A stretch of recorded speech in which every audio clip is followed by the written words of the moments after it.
Good morning student, मैं Amritesh Kumar Keshav classes में आपका स्वागत करता हूं। यहाँ पे आज हम लोग क्लास 10th के फिजिक्स का चैप्टर 3 लेसन 3 पढ़ेंगे, जिसमें पढ़ना है क्या, मानव नेत्र यानी ह्यूमन आई एंड क्या होता है, रंग बिरंगा संस्कार, कलरफुल वर्ल्ड। यानी पूरा हम लोग नेत्र के बारे में समझेंगे। ये समझेंगे कि दिन कैसे होती है, रात कैसे होता है, दिन और रात में क्या होता है, कलर कैसे होता है, अंतरिक्ष यात्री को काला क्यों दिखता है, चंद्रमा से देखने पर वायुमंडल नहीं होने के कारण आकाश कैसा दिखता है, तो काला दिखता है, क्यों दिखता है, इंद्रधनुष का निर्माण कैसे होता है, और हमें क्या होता है, दृष्टि दोष के कारण कैसे चश्मे पहननी पड़ती है। तो हम बात करते हैं पहला चीज, मानव नेत्र क्या होता है।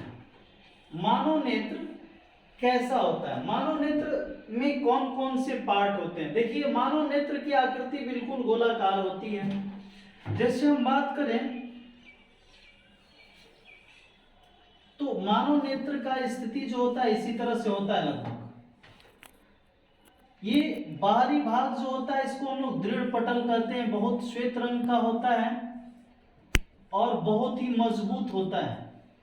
बाहरी आवरण को हम क्या कहते हैं, दृढ़ पटल कहते हैं। इसके आगे का भाग निकला हुआ होता है, थोड़ा सा उभरा हुआ होता है, जिससे हम क्या कहते हैं, कार्निया के नाम से जानते हैं। इसे क्या कहते हैं, कार्निया के नाम से जानते हैं। इसके अंदर में एक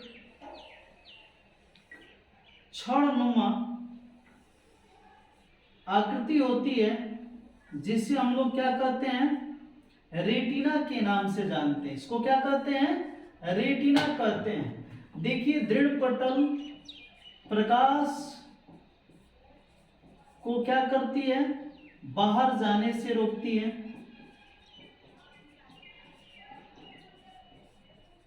रेटिना पर क्या बनता है, प्रतिबिंब बनता है। पूछता है कि नेत्र में प्रतिबिंब कहाँ बनता है, रेटिना पर बनता है या वास्तविक उल्टा होता है, लेकिन हमें सीधा दिखाई देता है। और उसके बाद क्या होता है, इसके अंदर इसका आगे का भाग उभरा होता है, जिसे कार्निया कहा जाता है। और नेत्रदान के समय इसी भाग को दान में दिया जाता है। इसी भाग को दान में दिया जाता है। नेत्रदान करते समय अगर कोई व्यक्ति देख कर जाता है तो उसकी 4 से 6 घंटे के अंदर नेत्र को क्या किया जाता है, नेत्र से कार्निया को निकाल दिया जाता है और उसे दूसरे व्यक्ति में शिफ्ट कर दिया जाता है। चाहे नेत्र का जो बैंक होता है उस नेत्र बैंक में दान कर दिया जाता है, तो उससे क्या होता है, कोई अंधा व्यक्ति का आंख मिल जाता है। अतः नेत्र दान करना अच्छी बात है। जीते जीते हम रक्तदान करें और मरने के बाद नेत्र दान करें, तो ये क्या होता है, मानवता के लिए बहुत बड़ा बात है। हम क्या करते हैं, कार्निया के बाद एक होता है, यहाँ बीच में जो होता है थोड़ा सा पार्ट होता है, इस पार्ट को हम लोग नेत्रोद कहते हैं। अब नेत्रोद का काम क्या होता है, इसमें एक नमकीन रस होता है। नमकीन रस होता है, जब रोते बिलखते हैं उस समय यही रस शरीर से बाहर निकलता है, जिसको आंसू के नाम से जाना जाता है। नेत्रोद एक छोटा सा छिद्र का जगह होता है, जिसमें क्या होता है, एक रस होता है जो क्या होता है, नमकीन होता है। इसे आंसू के नाम से जाना जाता है। नेत्र में 2 रस होता है, एक नेत्रोद में होता है और दूसरा यहाँ लेंस जो होता है, इस लेंस और रेटिना के बीच होता है। ऐसे द्रव को कचाव द्रव कहा जाता है। कचाव द्रव, इसका अपवर्तनांक काफी उच्च होता है। बात करते हैं कि नेत्र में क्या होता है, प्रकाश नेत्र में नेत्र लेंस और रेटिना के बीच जो द्रव पाया जाता है, जिसका अपवर्तनांक अधिक होता है, इसको कचाव द्रव के नाम से जाना जाता है। इसमें क्या होता है, एक आइरिस होता है। आइरिस से प्रकाश की मात्रा का नियंत्रण होता है। नेत्र में प्रकाश की मात्रा का नियंत्रण किससे होता है, आइरिस से होता है। प्रकाश की मात्रा का नियंत्रण आइरिस के द्वारा होता है, जिसको हम लोग हिंदी में परितारिका भी कहते हैं। क्या कहते हैं, परितारिका के नाम से भी जाना जाता है। इसमें क्या होता है, ये पक्षाभिक पेशियां होता है। पक्षाभिक पेशियों का काम क्या होता है, पक्षाभिक पेशी इसका काम होता है कि यह नेत्र में नेत्र लेंस को आगे पीछे करता है, जिससे दूर या नजदीक स्थित वस्तु को हम आसानी से देख पाते हैं। नेत्र में जो लेंस होता है इसको क्रिस्टलीय लेंस या स्फटिक लेंस या फिर नेत्र लेंस कहा जाता है, नेत्र लेंस कहा जाता है। और इसकी प्रकृति कैसी होती है, उत्तल होती है। अब उसके बाद होता है प्रतिबिंब रेटिना पर बनता है। इस रेटिना पर देखिए, इस रेटिना पर एक शंकु होता है, शंकुकार हो गया, छड़ पाया जाता है, शंकुआकार छड़ पाया जाता है। इन छड़ों के कारण ही हम किसी वस्तु को देख पाते हैं या उसके कलर को देख पाते हैं। जिसमें शंकुआकार छड़ नहीं होता है वो व्यक्ति ब्लाइंड हो जाता है, कलर ब्लाइंड हो जाता है, उससे कलर दिखाई नहीं देता है। सब के बारे में आगे बात करते हैं। पहला टॉपिक आ जाता है स्क्लेरा या दृढ़ पटल क्या। अभी बताएं कि जो नेत्र का ऊपर का भाग होता है, नेत्र का जो बाहरी पार्ट होता है, इसी को हम लोग इस बाहरी आवरण को, बाहरी मजबूत पटल को दृढ़ पटल के नाम से या स्क्लेरा के नाम से जाना जाता है। यह क्या करता है, अंदर जो प्रकाश चला जाता है उसे बाहर निकलने नहीं देता है। इसकी आकृति लगभग गोलाकार होती है और यह प्रकाशीय माध्यम की भांति, प्रकाशीय यंत्र की भांति कार्य करता है। आगे हो जाता है कार्निया। कार्निया नेत्र के दृढ़ पटल का आगे का भाग उभरा हुआ होता है, इसी भाग को हम कार्निया कहते हैं। और नेत्र दान के समय इसी भाग को दान में दिया जाता है। नेत्र दान के समय इसी भाग को दान में दिया जाता है। आदमी जब मरता है तो उसके 4 से 6 घंटा के अंदर हम क्या करते हैं, नेत्र को निकाल करके यानी कार्निया को निकाल करके और उसे नेत्र बैंक में जमा कर देते हैं। ये कौन जमा करता है, किसकी नेत्र दान हो सकती है, वह व्यक्ति जो किसी अनुवांशिकी रोग से या किसी संक्रमित रोग से क्या है, ग्रसित नहीं है, जैसे टीबी, एड्स, HIV, हेपेटाइटिस, इस सब रोगों से ग्रसित नहीं है, उसका नेत्रदान हो सकता है। चाहे वो शुगर से पीड़ित है या फिर किसी अन्य बीमारी से पीड़ित होकर डेथ करता है तो उसका नेत्रदान हो सकता है। लेकिन संक्रमित व्यक्ति, जैसे आजकल कोरोना वायरस चल रहा है, संक्रमण की बीमारी है, तो इससे मरने वाले का नेत्रदान नहीं हो सकता। अगर नेत्रदान होगा तो अगला में भी कोरोना वायरस चला जाएगा, फिर ऐसे ऐसे चैन बन जाएगा। इसलिए ऐसे लोगों का नेत्र का कोई इस्तेमाल नहीं हो पाता है। आगे फिर हो जाता है कोराइट।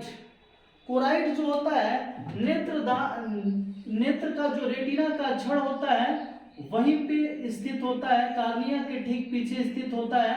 इसको कोराइट कहा जाता है।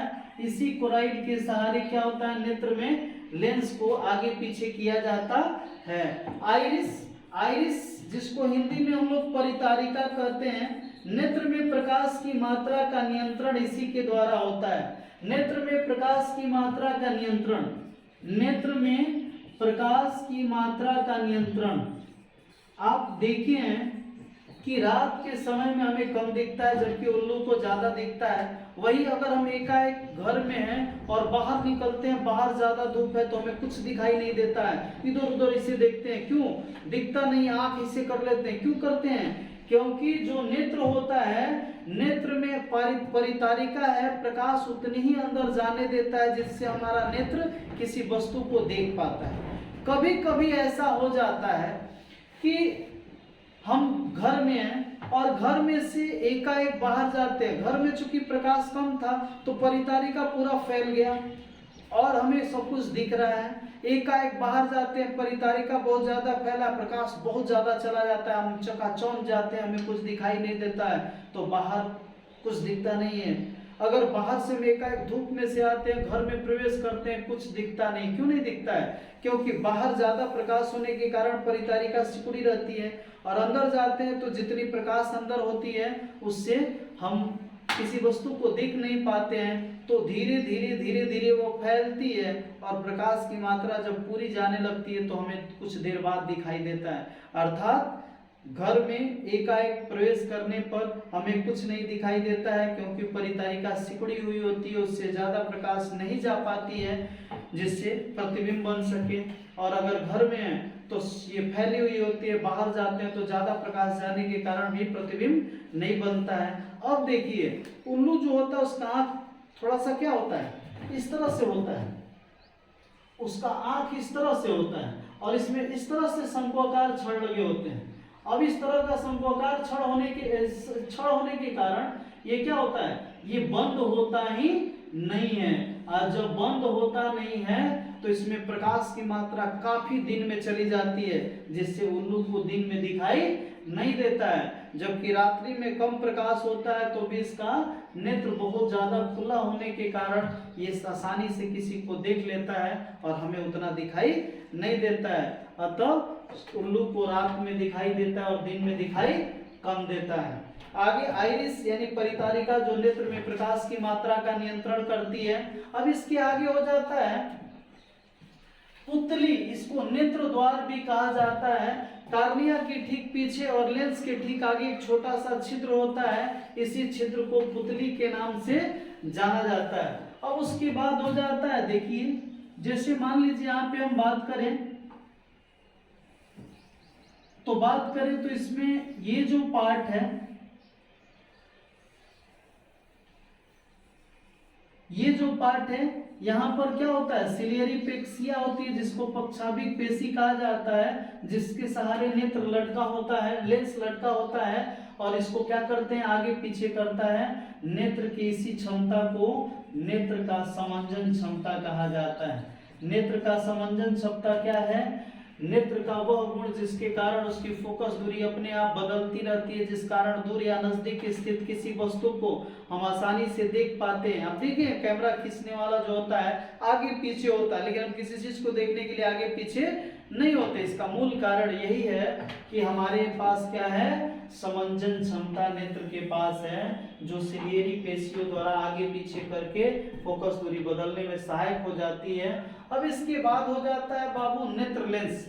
नेत्र में जो लेंस होता है, इस नेत्र लेंस को हम लोग क्रिस्टलीय लेंस या फिर क्या कहते हैं, स्फटिक लेंस, या फिर क्या कहते हैं, नेत्र लेंस के नाम से जानते हैं। और यह लेंस क्या होता है, उत्तल होता है। ऑब्जेक्टिव में भी पूछता है नेत्र में कौन लेंस होता है, उत्तल लेंस होता है। अब इसके आगे हो जाता है दृष्टि पटल, इसको रेटिना कहा जाता है। नेत्र के पीछे का भाग जहां पर किसी वस्तु का क्या बनता है, प्रतिबिंब बनता है, इसे हम क्या कहते हैं, रेटिना कहते हैं। प्रतिबिंब पर ही रेटिना बनता है और रेटिना जहां जो होता है लेंस के फोकस पर होता है, लेंस के फोकस पर प्रतिबिंब जहां बनता है, नेत्र के फोकस पर। पूछ देगा नेत्र लेंस में रेटिना कहाँ होगा, तो नेत्र के लेंस के फोकस पर होता है, इसलिए प्रतिबिंब फोकस पर बनता है तो दिखाई देता है।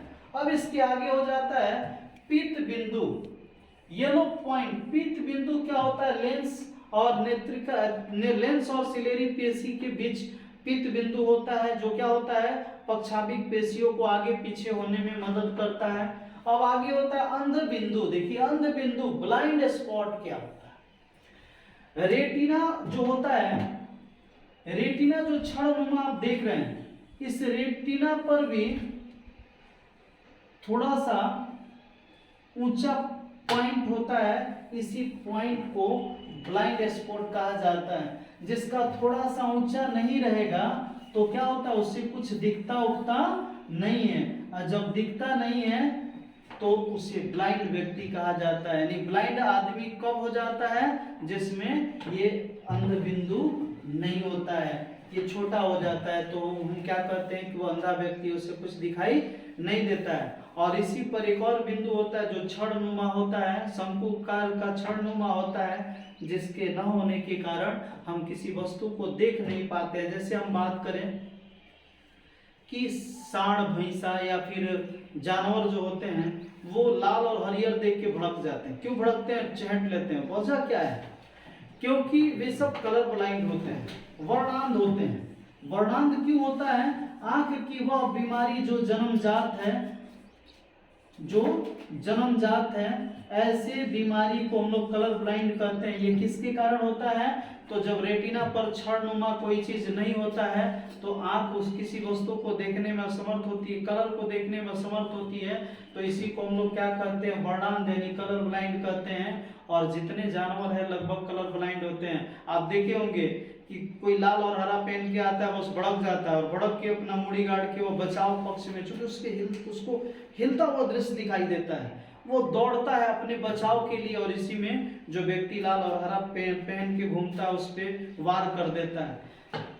आप कह सकते हैं घर में जो होते हैं भड़कते नहीं है। क्यों? क्योंकि घर में क्या होता है, वो समझता है कि जिस दिन भूखे रहते हैं लोग, या जिस दिन पुजाई उजाई होता है, जिस दिन कोई खास समारोह होता है, लोग लाल हरा पहन के जाते हैं। पहले भड़कता है लेकिन उसे पुआ मिल जाता है, आदत लग जाता है कि जिस दिन आएगा ये लाल हरा पहन के उस दिन पुआ खिलाएगा, इसलिए वो क्या करता है, भड़कता नहीं है, चल भाई आज पुआ का दिन है ना। लेकिन जो बाहरी है वो तो समझता नहीं इस चीज को, इसलिए बाहर निकले तो बगली में पुआ लेकर निकले, ताकि कभी इस तरह की समस्याओं का सामना न करना पड़े। आगे है देखने की क्रिया कैसे होती है। तो देखने की क्रिया हमारे नेत्र में कैसे होती है? तीव्र प्रकाश किसी कम प्रकाश वाले कमरे में जाने पर वस्तु स्पष्ट देखने में समय लगता है, क्योंकि बताएं कि परितारिका सिकुड़ी होती है, उसे फैलने में देर लगता है। अब उसके बाद होता है समंजन क्षमता, पावर ऑफ एकोमेंडेशन। मतलब समंजन क्षमता क्या होता है? नेत्र का वह क्षमता जिसके कारण नेत्र की फोकस दूरी अपने आप बदलती रहती है, यानी दूर या नजदीक किसी वस्तु को हम आसानी से देख पाते हैं। नेत्र की इस क्षमता को समंजन क्षमता के नाम से जानते हैं। स्पष्ट दृष्टि की न्यूनतम दूरी, list distance of distinct vision, यह स्पष्ट दृष्टि की न्यूनतम दूरी 25 cm होती है, अर्थात 25 cm से कम दूरी पर की स्थित वस्तु को हम नहीं देख पाते हैं। आगे फिर हो जाता है बाबू निकट बिंदु। निकट बिंदु, इसी को स्पष्ट दृष्टि की न्यूनतम दूरी को ही हम क्या कहते हैं? निकट बिंदु के नाम से जानते हैं। स्पष्ट दृष्टि की न्यूनतम दूरी को ही हम निकट बिंदु के नाम से जानते हैं। अब आगे होता है दूर बिंदु। नेत्र के लिए दूर बिंदु अनंत होता है। नेत्र अपनी आंखों से अनंत तक देख सकता है। लेकिन अब यहाँ पे देखिए एक और बात है, एक नेत्र के पास, किसी शरीर में नेत्र दो होता है, और एक नेत्र जो होता है वो लगभग 150 डिग्री का कोण बना करके दृष्टि क्षेत्र को देखता है। तो प्रश्न कहेंगे कि दो आंख मिलकर 300 डिग्री नहीं, दो आंख जब मिल जाता है तो मिलने से कितना डिग्री का कोण बनता है? 180 डिग्री का कोण बन जाता है। अतः हम क्या करते हैं, अपने आसपास के पूरे एरिया को आसानी से देख पाते हैं, लेकिन पीछे दिखता नहीं है। जबकि बहुत ऐसे पक्षी हैं जिनका आंख यहाँ होता है, इधर होता है, तो ऐसे में उसका एक आंख जो होता है, पक्षी जैसे बतख, इसका आंख क्या होता है? बगल में होता है, साइड में होता है। तो ये क्या करता है? आगे पीछे दोनों देखता है। एक आंख उसका 180 डिग्री और दूसरा आंख भी 180 डिग्री दिखाता है, और ऐसे में पूरा कितना 360 डिग्री देख लेता है। अतः बतख एक ऐसा जानवर है जिसका सिर आगे भी है तो पीछे के दृश्यों को देख लेता है।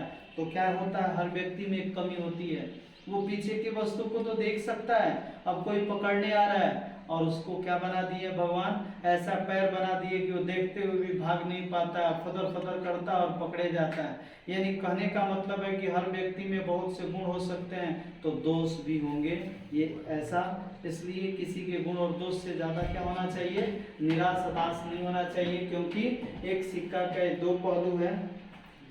अब आगे है दृष्टि विस्तार, रेंज ऑफ विजन। देखिए रेंज ऑफ विजन क्या होता है, हम जान रहे हैं कि हमारा नेत्र जो है यहाँ पे, और इससे 25 cm की दूरी पर कोई वस्तु स्पष्ट दिखाई नहीं देगी, लेकिन 25 से कहाँ तक, अनंत तक की वस्तु दिखाई देगी।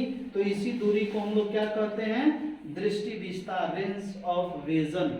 यानी 25 cm से आगे और अनंत तक की सारी दृष्टि को हम देख पाते हैं, यही नेत्र का विस्तार होता है, नेत्र का दृष्टि क्षेत्र होता है। अब देखिए दृष्टि के लिए हमारे दो नेत्र क्यों होते हैं? Why do we have two eyes for vision? देखने के लिए हमारे पास दो आंख इसलिए होता है बाबू कि एक आंख से हमारा जो दृष्टि होता है वो चपटा दिखता है। जैसे मान लीजिए